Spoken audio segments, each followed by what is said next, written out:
আমাদের কাছে অনেকেই আসেন হাঁটু ব্যথা নিয়ে এবং বেশিরভাগ মানুষই আসেন অনেক জায়গায় গিয়ে অলরেডি অনেক দিন ওষুধ খেয়েছেন, ইনজেকশন নিয়েছেন এবং অনেক ক্ষেত্রে আসলে বুঝতেও পারেন না যে কী ধরনের ইনজেকশন নিয়েছেন।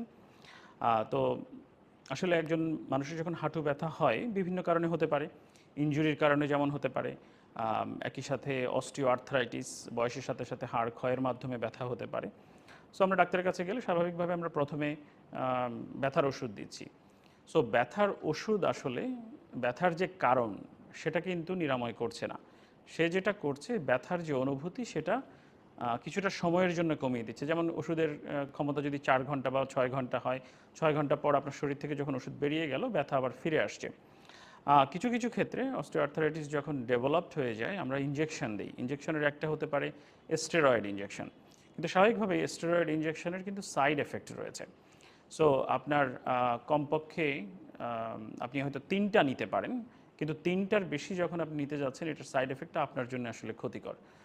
আমি অনেক পেশেন্টের কাছ থেকে শুনি যে উনি ৬টা বা ৮টা পর্যন্ত স্টেরয়েড ইনজেকশন নিয়েছেন। সো সেটা আসলে আপনার জন্য সেফ নয়।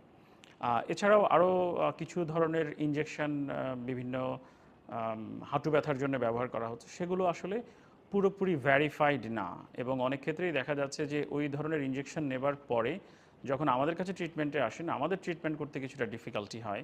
যে দেখা যায় যে একটা সার্টেন শব্দ করছে, একটা ক্যাচ ক্যাচ শব্দ করছে যে হাঁটুর ভেতরের যে জয়েন্টের ভেতরে যে জিনিসগুলো দেয়া হয়েছে এগুলো ভালোভাবে মেল্ট হয়নি।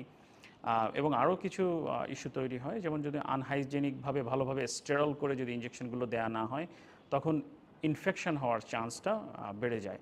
সো আসলে আপনি কোন জায়গায় যাচ্ছেন এবং কী ধরনের ইনজেকশন নিচ্ছেন আপনার হাঁটুর বা জয়েন্টের মধ্যে, সেটার ব্যাপারে আপনাকে একটু খোঁজখবর নিয়ে সতর্কতার সাথে যেতে হবে যাতে একজন বিশেষজ্ঞ সেই কাজগুলো করেন এবং যাতে আপনি সুস্থ থাকতে পারেন।